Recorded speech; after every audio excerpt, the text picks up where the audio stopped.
Hello student, आज का हमारा टॉपिक है मोल कंसेप्ट। और ये अपने आप में एक बहुत इंपॉर्टेंट टॉपिक है, लेकिन बहुत सारे स्टूडेंट ऐसे हैं जिनको एक कंसेप्ट समझ में नहीं आता या फिर उन्हें कुछ ना कुछ कंफ्यूजन रह जाता है।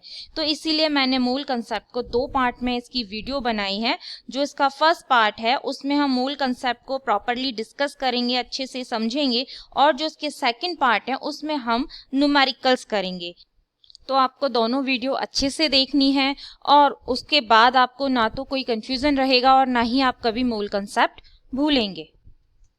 मोल कंसेप्ट करने से पहले हमें कुछ बेसिक टर्म्स हैं, कुछ छोटी छोटी बातें हैं, वो पहले समझनी होंगी। आपको पता होना चाहिए कि एटम और मॉलिक्यूल्स क्या होते हैं और हम उन्हें किस तरीके से काउंट करते हैं। तो सबसे पहले हम एटम्स और मॉलिक्यूल्स करेंगे। First is atom and molecule. Atom क्या होता है? The smallest tiny particle of matter which can't be divided further is called the atom। जिसको हम फर्दर डिवाइड नहीं कर सकते हैं हम उसे एटम बोलते हैं और ये सबसे छोटा पार्टिकल होता है। An atom is the smallest building block of matter.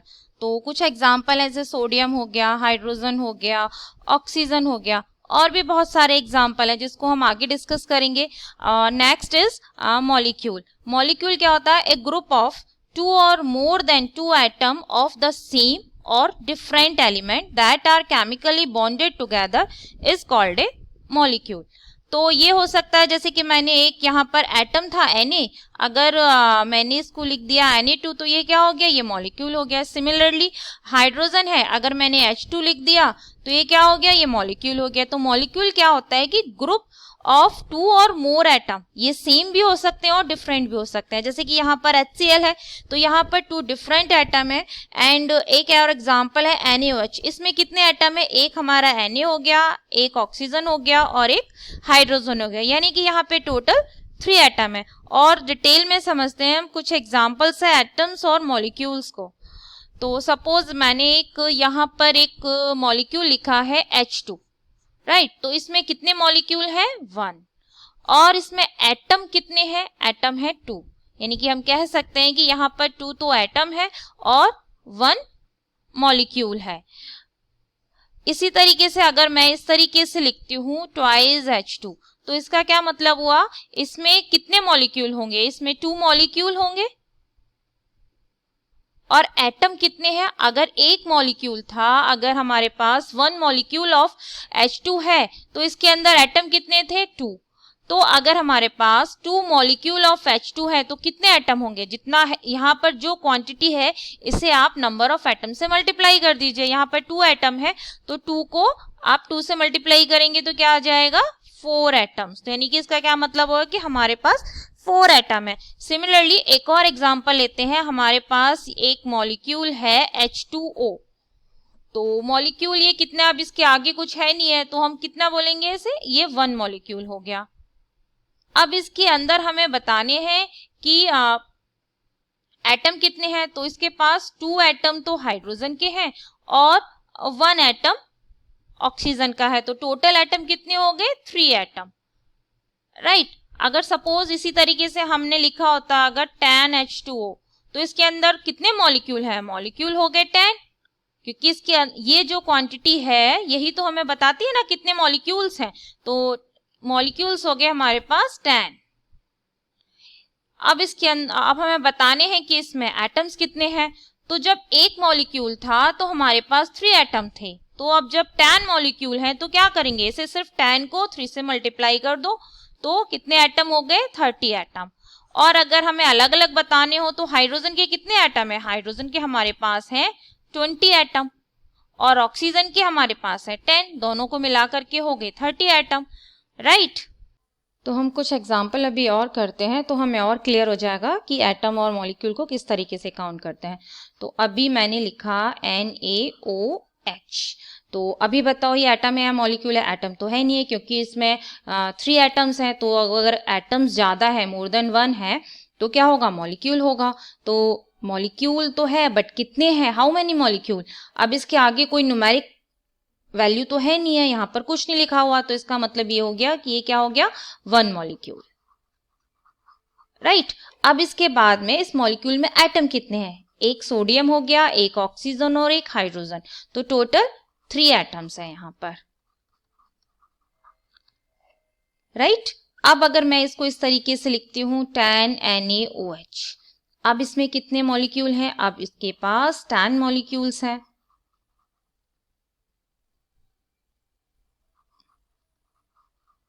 Right 10 molecules हो गए।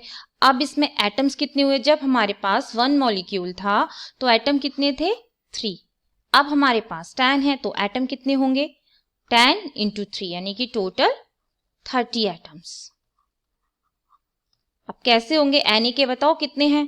भाई 10 मॉलिक्यूल है, यहाँ पर एक है तो यहाँ पर 10 एटम हो गए। इसी तरीके से सिमिलरली ऑक्सीजन के भी 10 हो गए और हाइड्रोजन के भी 10 हो गए, राइट। टोटल आपने जब सम करेंगे तो 30 आ जाएगा। एक लास्ट एग्जांपल और करते हैं, दैट इज H2SO4। H2SO4 भी मॉलिक्यूल है और कितने मॉलिक्यूल है? इसमें ये 1 मॉलिक्यूल है, राइट। और एटम कितने हैं? देखो यहाँ पर हाइड्रोजन के 2 हैं, सल्फर का 1 है और ऑक्सीजन के 4 है। O4 लिखा हुआ है ना, तो 4 हो गए। तो 4, 5 और 2 7, यानी कि हमारे पास 7 एटम्स है, राइट। अब अगर मैंने इस तरीके से लिखा 5H2SO4, तो अब कितने मॉलिक्यूल है? 5 मॉलिक्यूल्स हैं,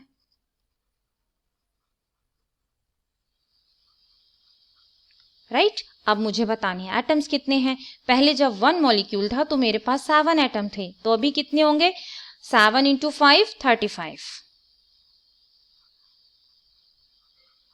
ये हो गए 35 एटम्स। अब देखो हाइड्रोजन के कितने होंगे? हाइड्रोजन के 2 थे तो 2 इंटू 5 कितना हो गया? 10। सल्फर के 5 और ऑक्सीजन के 4 इंटू 5 20, पहले 4 थे, अब हमारे पास जब 1 मॉलिक्यूल था तो 4 एटम थे, अब हमारे पास 5 मॉलिक्यूल हैं तो कितना हो जाएगा? 5 इंटू 4 20। अब इनको आप सम कर लो, 20 प्लस 10 30 प्लस 5 35 एटम्स हो गए, राइट। तो ये हो गया कि हम एटम्स और मॉलिक्यूल्स को कैसे काउंट करते हैं। Next topic is atomic mass. अब एटॉमिक मास क्या होता है? जितने भी एलिमेंट होते हैं सबका अपना अपना एक एटॉमिक मास होता है। जैसे हाइड्रोजन का हो गया 1U, कार्बन का हो गया 12, नाइट्रोजन का हो गया 14, ऑक्सीजन का हो गया 16। इसी तरीके से आगे देखिए सोडियम का हो गया 23। तो ये सारे जो भी एटॉमिक मास हैं वो आपको याद करने होंगे, राइट। ज्यादा डिटेल में नहीं जाएंगे क्योंकि हमें अपना मोल कंसेप्ट करना है। तो ये जितने भी ये तो सिर्फ कुछ एग्जाम्पल हैं और बाकी बहुत सारे एलिमेंट्स हैं जिनके आपको याद करने होंगे। एटलीस्ट जो फर्स्ट 20 एलिमेंट है उनका तो आप मास याद ही कर लो। Next is molecular mass. Molecular mass क्या होता है? Molecular mass is equal to the sum of atomic mass of all atoms present in 1 molecule of the substance. अब इसका मतलब क्या हुआ? ये तो पढ़ लिया। क्या हुआ इसका मतलब? मॉलिक्यूलर मास क्या होता है कि मॉलिक्यूलर क्या हुआ?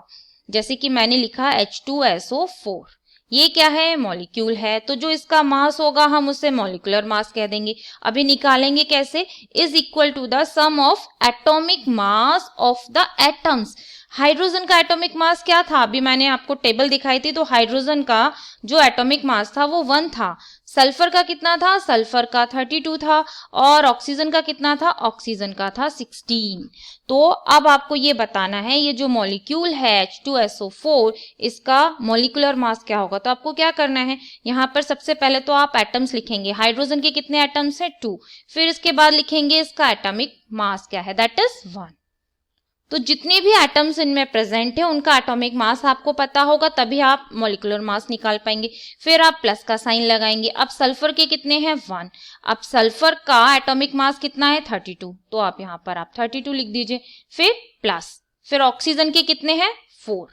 और ऑक्सीजन का जो एटॉमिक मास है वो क्या है? 16, तो ये आ गया 16। अब इसे आप देखो 2 plus 32 plus 4 into 16, that is 64। अब आपको इसको कैलकुलेट करना है, right. 2 plus 32 that is 34, 34 plus 64 that is 98 U, that is the unit, right. तो मॉलिक्यूलर मास इसका कितना हो गया? 98। H2SO4 का मॉलिक्यूलर मास क्या हुआ? 98 U। कुछ एग्जाम्पल अभी हम और करते हैं तो क्लियर हो जाएगा। अब एक सिंपल सा एग्जाम्पल लेते हैं हम, H2O। H2O हमारा मॉलिक्यूल है। अब हम इसे मास निकालना है जो कि हमारा मॉलिकुलर मास होगा। मॉलिकुलर मास निकालने के लिए इसमें जितने भी एटम्स प्रेजेंट है उनका एटॉमिक मास लेते हैं और वो ऐड कर देंगे, राइट। क्या होगा, जो हमारे एटम्स हैं उन्हीं का तो मास होगा, तो उसके लिए हमें एटॉमिक मास पता होना चाहिए। तो अब यहाँ पर हाइड्रोजन के कितने एटम है, 2, और इसे हम किससे मल्टीप्लाई करेंगे, हाइड्रोजन के एटॉमिक मास से। तो हाइड्रोजन का एटॉमिक मास कितना है, 1, तो यहाँ पर आ गया 1, प्लस ऑक्सीजन कितने हैं, 1, और ऑक्सीजन का एटॉमिक मास कितना होता है, 16, तो ये क्या हो गया, 2 + 16 दैट इज 18U, और इसको हम लिख सकते हैं 18 AMU atomic mass unit, right. अब एक एग्जांपल अभी हम और कर लेते हैं, CO2 करते हैं। CO2 में क्या है, कार्बन। कार्बन का एटॉमिक मास कितना होता है, 12, और ऑक्सीजन का कितना होता है, 16।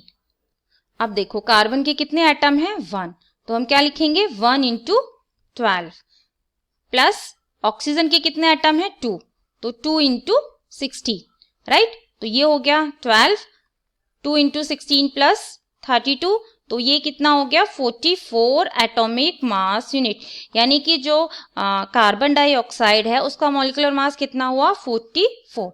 तो मॉलिक्यूलर मास निकालना इजी है, अगर आपको एटॉमिक मास पता होगा तो उसमें जितने भी एटम्स हैं उनका मास, और अगर मोर देन 1 है, जैसे कि यहाँ पर 2 थे, तो आपको जो इसका एटॉमिक मास है वो लिखना होगा, plus number of atoms that is 2, तो 2 से कर दिया, जब 1 है तो 1 × 16, और फिर एड अप करना है, राइट।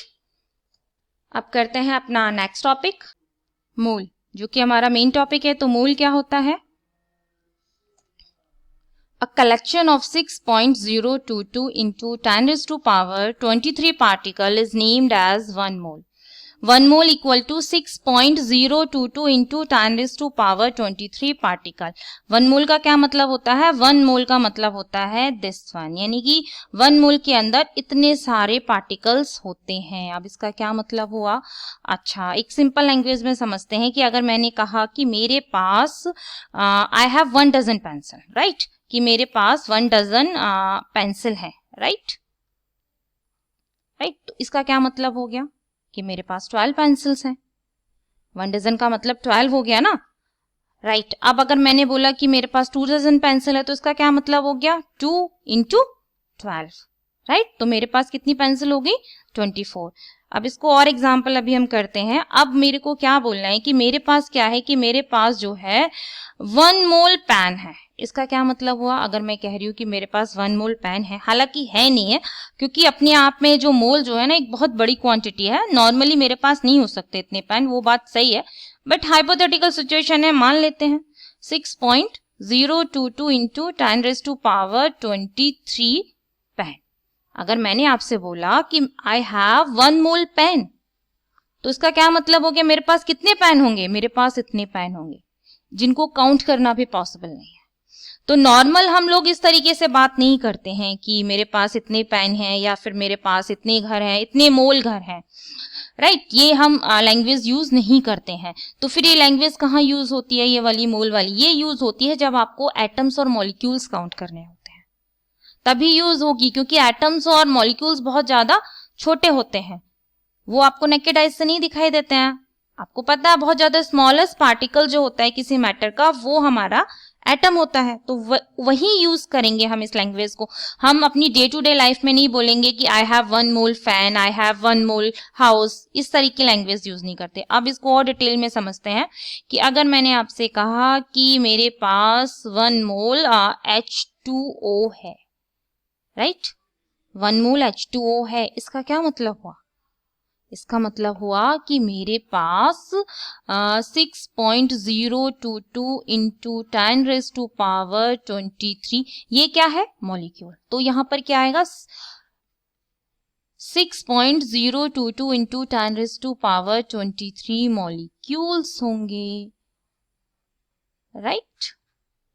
भाई सिंपल सी बात है, अगर मैं आपसे बोल रही हूँ कि मेरे पास 1 डजन पेन है, तो मैं क्या बोलती हूँ कि इसका मतलब है कि मेरे पास 12 पेन्स हैं। सिमिलरली मैंने आपसे बोला कि मेरे पास 1 मोल H2O है। H2O क्या है, मॉलिक्यूल्स है, तो मैंने क्या लिख दिया, यहाँ पर मॉलिक्यूल्स लिख दिया। अब मैं अगर आपसे बोलूँ कि मेरे पास 1 मोल कार्बन एटम है, एटम है तो फिर मैं क्या लिखूंगी, मेरे पास क्या हुआ 6.022 इंटू 10⁻⁻23।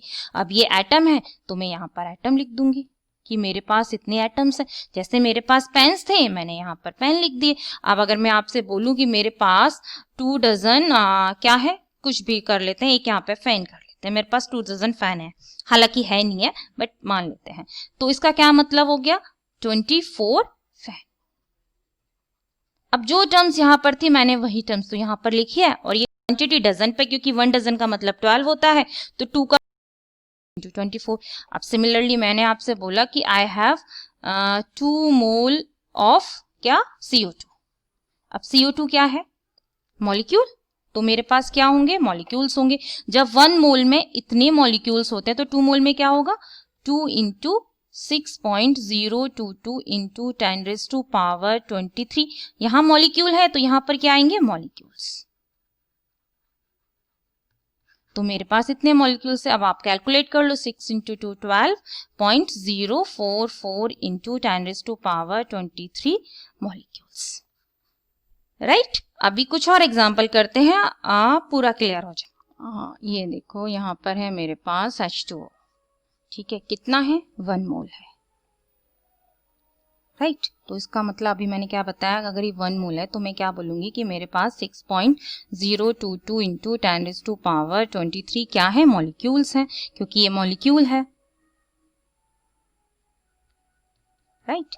अब देखो, अब मुझे ये बतानी है कि इसमें मॉलिक्यूल तो मैंने बता दिए, बट अब ये मुझसे पूछ रहे हैं कि 1 मोल में कितने एटम है, how many atom in this H2O molecule. तो मॉलिक्यूल तो मुझे एटम बताने हैं, तो एटम बताने के लिए मुझे ये पता करना होगा, ये जो 1 मॉलिक्यूल है H2O का, कितने हैं, 1 मॉलिक्यूल है, तो इसमें कितने एटम है, 3, 2 हाइड्रोजन के 1 ऑक्सीजन का, कितने हैं एटम, 3।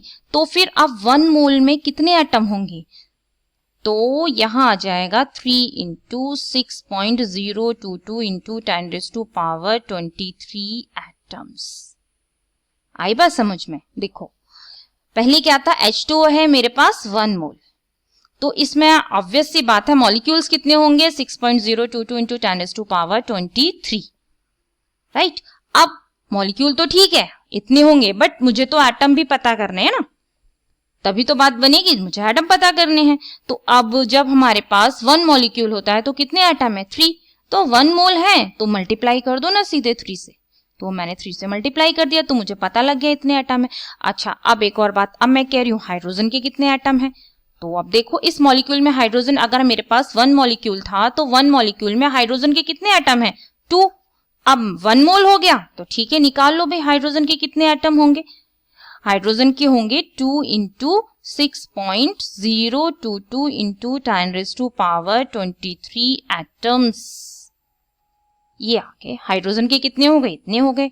और ऑक्सीजन के कितने हैं भाई, जब हमारे पास 1 मॉलिक्यूल था H2O का तो ऑक्सीजन के कितने एटम थे, 1।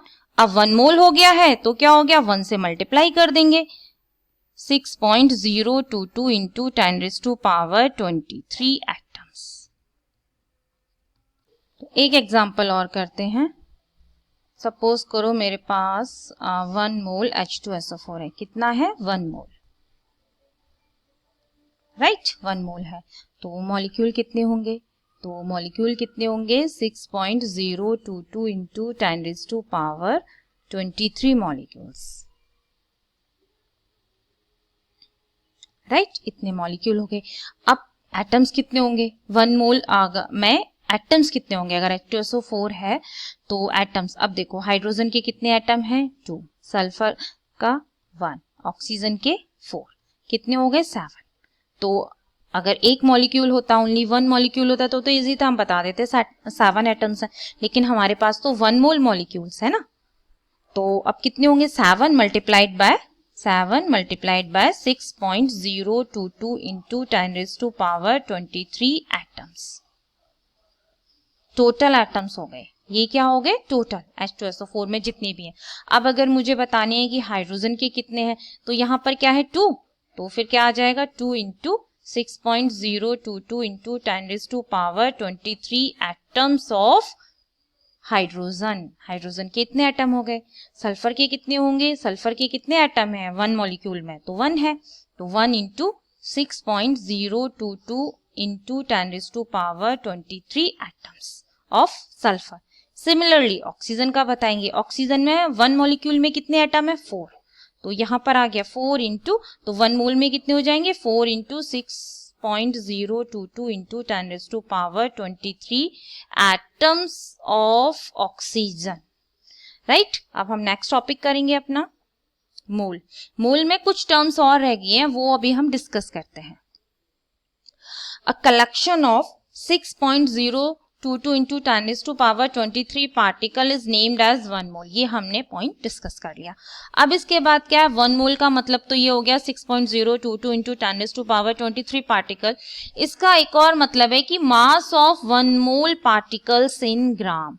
अगर मैं कहूं मेरे पास 1 मोल कार्बन एटम है, ठीक है, तो ये तो ठीक है कि उसमें इतने पार्टिकल्स होंगे, इतने एटम्स होंगे, तो उसका मास कितना होगा? मास होगा, जो कार्बन है उसका एटॉमिक मास क्या था? 12। तो वो मुझे ग्राम में बताना है। तो mass of 1 mole, mass of 1 mole carbon atom कैसे निकालूंगी? वो हो गया 12 ग्राम। ये कैसे किया मैंने? The atomic mass in atomic mass unit of a substance. पहले तो मुझे क्या निकाला मैंने? ये जो कार्बन एटम है इसका मैंने एटॉमिक मास यूनिट निकाला। Is numerically equivalent to the mass in gram of 1 mole of that substance. क्या मतलब हुआ इसका? मैं इसका एटॉमिक मास निकालूंगी जो हुआ 12 AMU। तो जो 1 मोल कार्बन एटम है उसका मास कितना होगा? 12 ग्राम। जो इसका एटॉमिक मास है मैं उसे ग्राम में कन्वर्ट कर दूंगी तो वो 1 मोल ऑफ कार्बन एटम का मास आ जाएगा। और समझते हैं हम इसको। अब सपोज करो मेरे पास H2O है, कितना है? 1 मोल है। अब हम बात जो भी करेंगे ना मोल्स में करेंगे। अब मेरे पास H2O कितने हैं? 1 मोल है। ये क्या है? मॉलिक्यूल है, तो पार्टिकल्स तो बता चुकी कि में इतने होंगे। अब मुझे बताना है कि 1 मोल का मास कितना होगा। राइट जो 1 मोल इसमें है उसका मास कितना होगा? उसके लिए मुझे सबसे पहले क्या करना होगा? इसका मॉलिक्यूलर मास निकालना होगा। मॉलिक्यूलर मास कितना होगा इसका? 2 इंटू 1 प्लस 16। राइट कैसे निकालना है? प्रीवियस डिस्कस कर चुके हैं हम। तो ये क्या आ गया? 18 AMU। राइट अब मुझे 1 मोल का बताना है तो मैं इसको क्या कर दूं? 18 ग्राम। यानी कि 1 मोल H2O का जो मास होगा वो कितना होगा? 18 ग्राम मास। क्लियर? एक और देख लेते हैं एग्जाम्पल। सपोज करें CO2 लेते हैं, ठीक है, तो CO2 मॉलिक्यूल है, 1 मोल है। ये भी कितना है मेरे पास? 1 मोल है। ठीक, अब CO2 का मुझे क्या निकालना होगा? CO2 का मैं पहले निकालूंगी एटॉमिक मास। तो कार्बन का क्या हो गया? 12 और ऑक्सीजन कितने हैं? 2 एटम है मल्टीप्लाइड बाय 16। तो ये क्या हो गया? 12 प्लस 16 इंटू 2 32 और ये ऐड करके आएंगे 44। राइट तो 44 एटॉमिक मास यूनिट हो गया। तो अगर मेरे पास CO2 1 मोल है तो इसका मास कितना होगा? 44 ग्राम। अगर मेरे पास 1 मोल CO2 मॉलिक्यूल है तो उसका जो मास होगा वो कितना होगा? 44 ग्राम मास होगा। मतलब मैं ये कह सकती हूं कि 44 ग्राम ऑफ CO2 है तो इसका मतलब है कि वो कितना है मोल में? मेरे पास कितने हैं? 1 मोल। राइट अगर 44 ग्राम है तो 1 मोल है। इसी तरीके से एक एग्जांपल लास्ट करते हैं कि मेरे पास मान लीजिए कि 1 मोल ऑफ क्या है? ऑक्सीजन है। 1 मोल ऑफ ऑक्सीजन एटम है। तो इसका क्या मतलब हुआ? अब मुझे इसका मास निकालना है। तो कितना मास होगा? जितना इसका एटॉमिक मास यूनिट है। एटॉमिक मास यूनिट क्या है? 16। यानी कि इसका जो मास होगा वो कितना होगा? 16 ग्राम। राइट तो ये हो गया हमारा मोल कंसेप्ट। अब नेक्स्ट वीडियो में हम मोल से रिलेटेड न्यूमेरिकल्स करेंगे, तो नेक्स्ट वीडियो देखना मत भूलना। और अगर आपने चैनल को सब्सक्राइब नहीं किया है तो प्लीज सब्सक्राइब करें।